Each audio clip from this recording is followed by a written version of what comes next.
Olá, amigos e irmãos, aqui é o evangelista Marcos Roberto Rosa e esse é Conversas Reveladora Podcast. Temos dificuldade de gravar corriqueiramente aqui, devido às nossas demandas, mas estamos tentando na medida do possível e a nossa intenção aqui é esclarecer, é fazer que a compreensão das coisas sejam colocada à luz do dia. Para quê? Para que você possa entender a sua vida, né? E entender que Deus ele nos dá a oportunidade de vencermos, superarmos desafio, se erramos também, Ele, o próprio Deus, nos dá a oportunidade de nós se arrependermos dos nossos erros e retomarmos a caminhada. Um erro não é o fim da vida de alguém. Uma falha não significa que terminou para a pessoa. Às vezes, a interpretação de muitos a respeito de certas circunstâncias da vida de alguém próximo pode implicar na sua destruição final. Então, toda palavra que ela é falada, ela está antecipando um possível fato. Toda palavra dirigida ao ser humano, ela é para poder antecipar problemas futuros. Ela não está falando como uma forma de condenação. Você entende? Um exemplo claro. Por exemplo, Jesus ele disse assim: o reino dos céus é semelhante a uma rede lançada ao mar. O mar, figurativamente, é o mundo, o planeta, dentro de uma linguagem figurativa. Entende? E ele diz: e ao arrastar a rede para a beira do mar, separa-se os bons dos ruins. Mas quem vai fazer isso? Está no texto. Não sou eu. A minha missão foi o que Jesus falou em Marcos 16, 26. Ide, pregai o evangelho a toda criatura. Lá na parábola que Jesus falou da rede, são os anjos que vão separar do fim do mundo, no dia do juízo, quando Deus trouxer juízo sobre a raça humana. Você está observando como que Deus é organizado? Que tudo que ele faz tem as suas separações. Olha, deixa que isso aqui uma parte cuida. Você vai cuidar de semear. O outro vai cuidar de cultivar. E a outra parte, que é a terceira parte do processo, será a parte de selecionar. Não fique tranquilo, não fique perturbado, né? Há muitos que ficam perturbados. Ah, não, tô preocupado. Ah, não, o negócio está ali, tem um pelinho ali. Não. Cada um fazendo aquilo para qual Deus o chamou.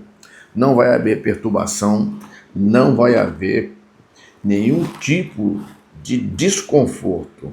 Tá? Conhece alguém que não está bem? Ore. Escreva o nome dessa pessoa no caderno de oração. Senhor, aqui está essa pessoa, não sei o que está passando por ela, já foi bem, não está rendendo. Senhor, tenha misericórdia. Essa é a atitude correta do cristão. Certo? Mas se nós partimos para o lado da fofoca, do disse-me-disse, não vamos ajudar essa pessoa. Compreendeu? Eu quero falar uma palavra que eu deixei uma parte lá no Instagram, apenas como parte introdutória, que está lá, sobre o que está escrito no capítulo 11 e versículo 26 a 32 de Deuteronômio. O que Deus propõe?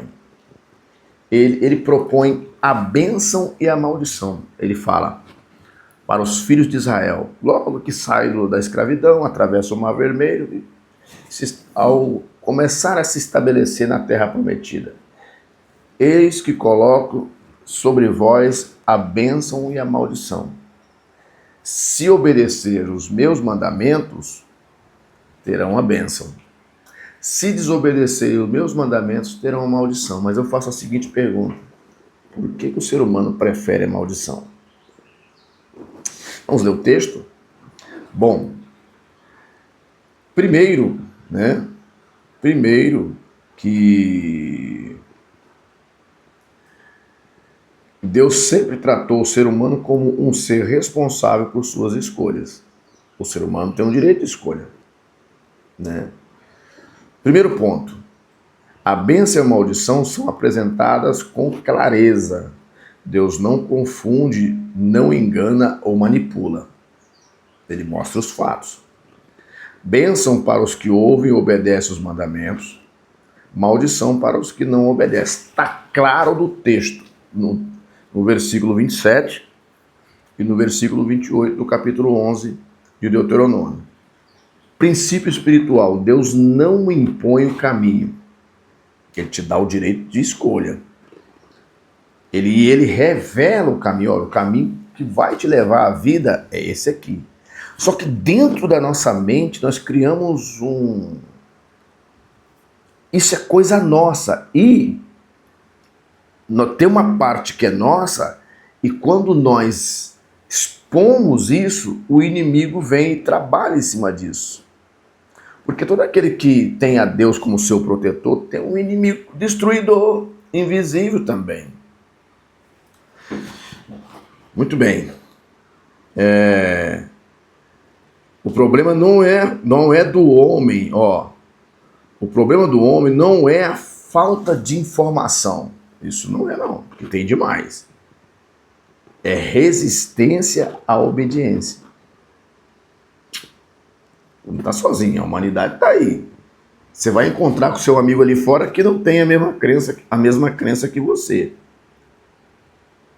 O que ele vai fazer? Né?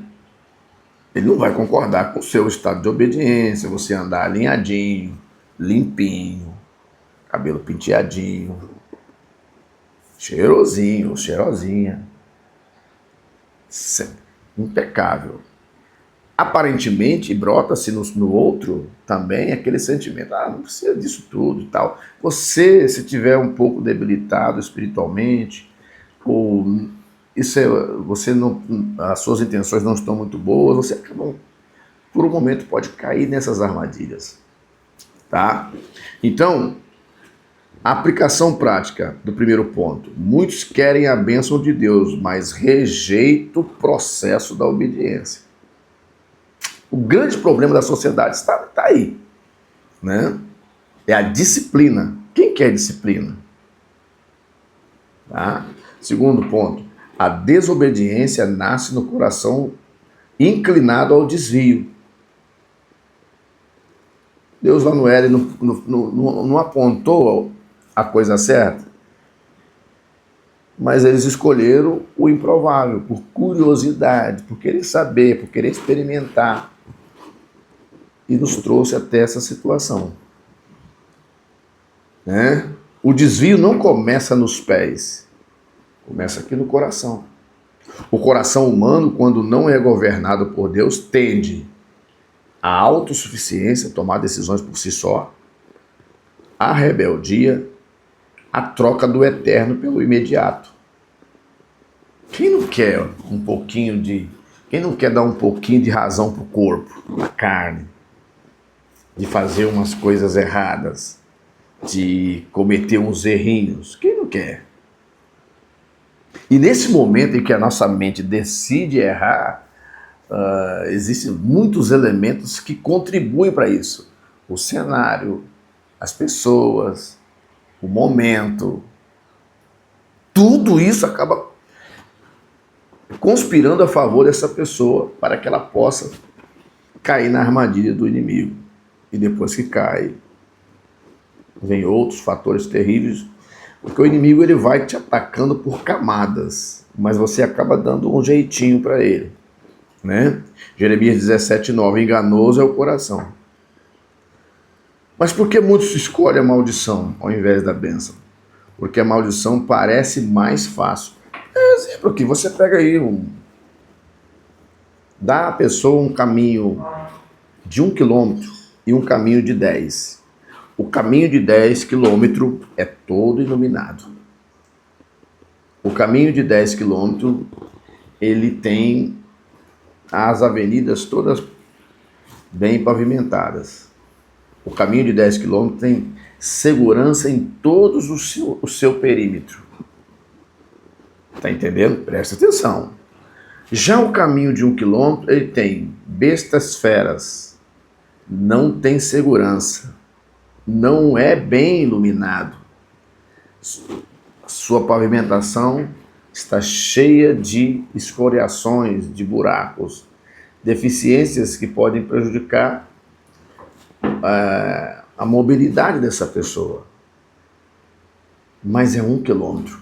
O ser humano, ele é enganado pela sua própria mente. 1 para 10? Ah, não, vou passar o perrengue, mas eu vou passar por esse aqui que é de 1 quilômetro. Preste muito bem atenção.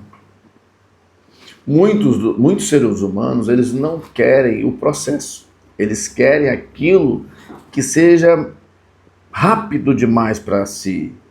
Por isso que nós estamos numa geração que não tem paciência um com o outro. Por isso que nós estamos numa geração que as pessoas não têm paciência um com o outro. Por exemplo, você tem uma família, né? Você tem lá uma família, a família moderna de hoje que nós temos. Os pais passam a maior parte do tempo fora de casa, trabalhando, porque querem ter as coisas, querem conquistar. Está errado? Não, está certo.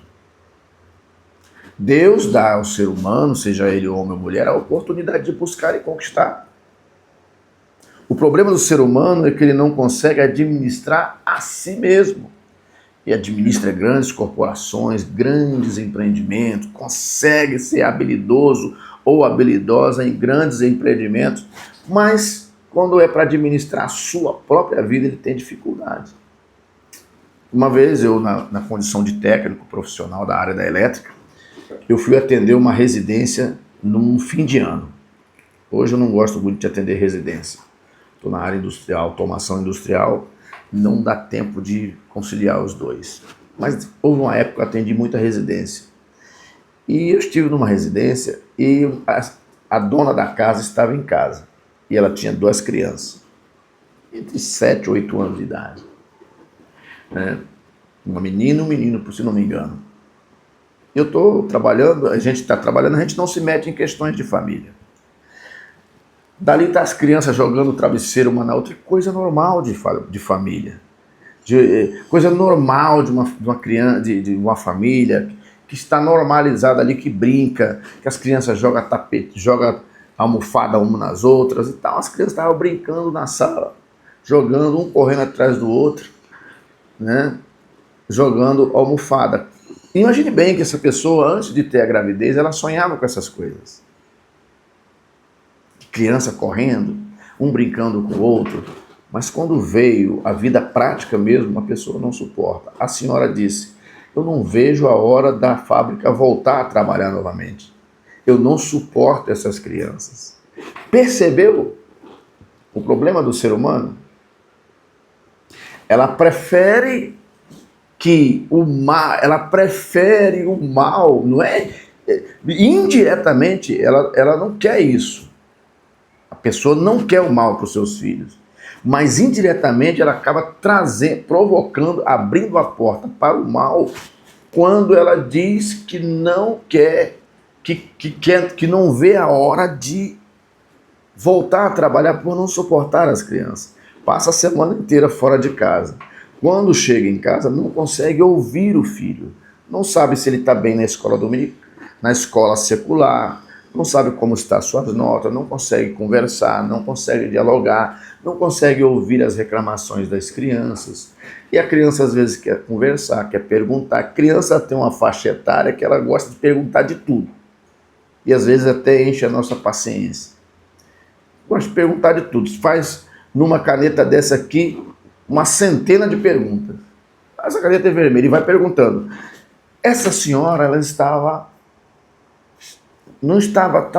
pedindo que desse o momento para ela poder vencer as férias para ir trabalhar, por não suportar os seus filhos. Eu te pergunto, que sociedade vai sair daquelas 2 crianças? Não conhece o afeto da mãe? Eu sei que a mãe não precisa, devido às circunstâncias, não estou dizendo que ela tenha que estar ali cuidando daquela criança todo dia por causa disso.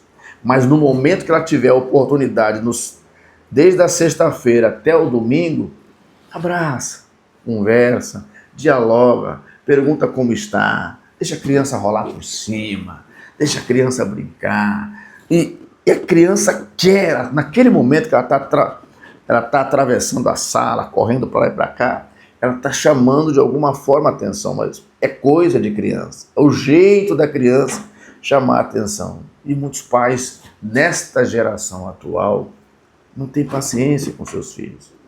E indiretamente acaba escolhendo a maldição para os seus filhos. Pense bem nisso. Reflita com carinho. Aqui está dizendo, por que muitos escolhem a maldição? Porque a maldição é mais fácil. Agrada o corpo. Porque o pecado oferece prazer imediato. Porque obedecer exige renúncia e disciplina. Está entendendo?